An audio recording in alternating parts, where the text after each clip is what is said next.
Today, we're diving into a factory floor secret weapon, a seemingly tiny fix that took just 9 minutes, but believe it or not, completely changed the world. So let's just jump right in with a question. Imagine you're in a factory. You've got this massive machine, and you need to swap out a tool that's the size and weight of a car. And you have to do it fast. How in the world do you even begin to tackle something like that? All right, here's how we're going to break it down. We'll start with the problem, the factory's biggest bottleneck. Then we'll get into the single-minute revolution that came to fix it. We'll look at the simple, powerful idea behind it all, the actual gear that makes it go, and finally, the incredible ripple effect it had on everything. Okay, so first things first. To really get why the solution was so brilliant, you have to understand just how massive the problem was. The heart of the issue is this thing right here, a metal stamping die. And let me tell you, this is no cookie cutter. We're talking about a super precise, incredibly heavy tool weighing many, many tons that stamps sheet metal into the parts we see every day. Think about the door of your car or the body of your washing machine. Chances are it was born from one of these. And here it is, the bottleneck. Back in the day, just to swap one of these giant dies for another took 8 hours. A full work shift. That means for an entire day, this hugely expensive machine was just sitting there, completely idle, making absolutely nothing. It was a crazy amount of wasted time and money. Obviously, an 8-hour wait just wasn't going to cut it for companies that needed to be faster and more efficient. So something had to give. And what happened next was a total revolution in thinking. The real genius started when engineers changed how they even defined the problem. They stopped thinking about it as just machine downtime. Instead, they started the clock the second the last good part came off the old die and didn't stop it until the first good part came off the new one. All of a sudden, every single moment in between became fair game for improvement. And wow, did this new perspective pay off. Just look at Toyota, who were the pioneers here. What used to take them anywhere from 2 to 8 hours, they got down to just 15 minutes in the 60s. And they didn't stop there. By the 70s, they had it down to an unbelievable 3 minutes. So how did they do it? They called it SMD, Single Minute Exchange of Die. It was an idea that industrial engineer Shigeo Shingo really brought to the world. And the goal was, frankly, insane.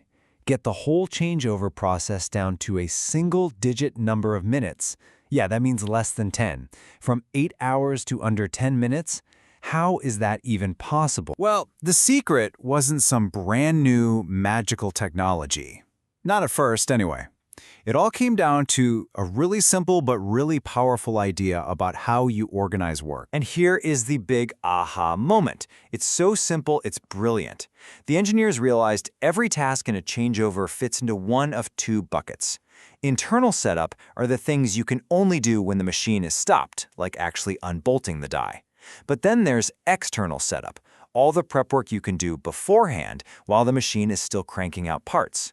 You know, stuff like finding the next die, getting all your tools ready, maybe even preheating the new tool. This simple idea created a clear 4-step plan.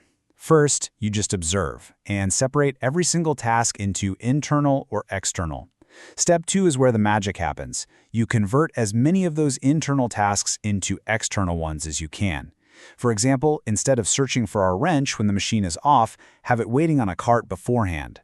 Step 3, you streamline everything that's left. And finally, you make sure all that prep work, all that external stuff is happening in parallel while the machine is still earning its keep.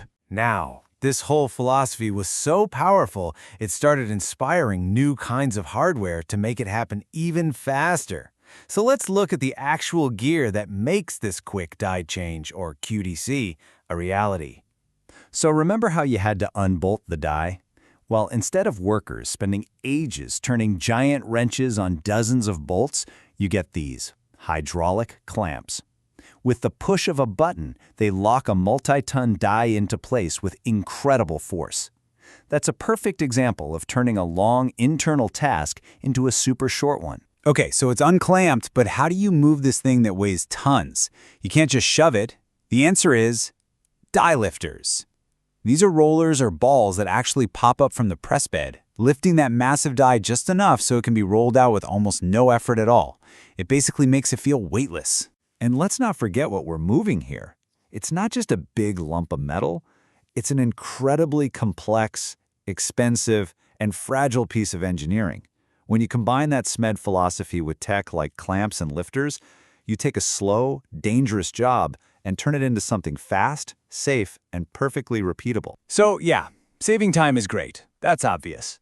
But the real story here, the true impact of this idea, goes way, way beyond just a faster changeover. Let's just start with this number, because it's wild. Shigeo Shingo reported that these methods cut setup times by an average of 97.5%. That's a 40-fold improvement. I mean, just try to imagine making anything in your life 40 times more efficient. It's almost unthinkable. But the speed was just the beginning. It set off this incredible chain reaction. If you can change dies that fast, you don't have to make a million of one part. You can make smaller batches, which means you need less warehouse space. It gives you amazing flexibility to switch production on a dime. And when the process is standardized, it becomes safer for workers and you get higher quality parts with fewer mistakes. All of it leads to one thing: lower costs. And this is the part that matters to you and me. That ability to quickly and cheaply switch from making one thing to another is a fundamental reason modern manufacturing works. It's why we have so many choices and why we can afford the cars, appliances, and all the gadgets we use every single day. You know, in the end, this entire manufacturing revolution started with someone looking at an 8-hour problem and having the guts to ask, could we do this in 9 minutes? It really makes you wonder, right? What other huge, impossible problems out there are just waiting for a simple, powerful idea to come along and change everything?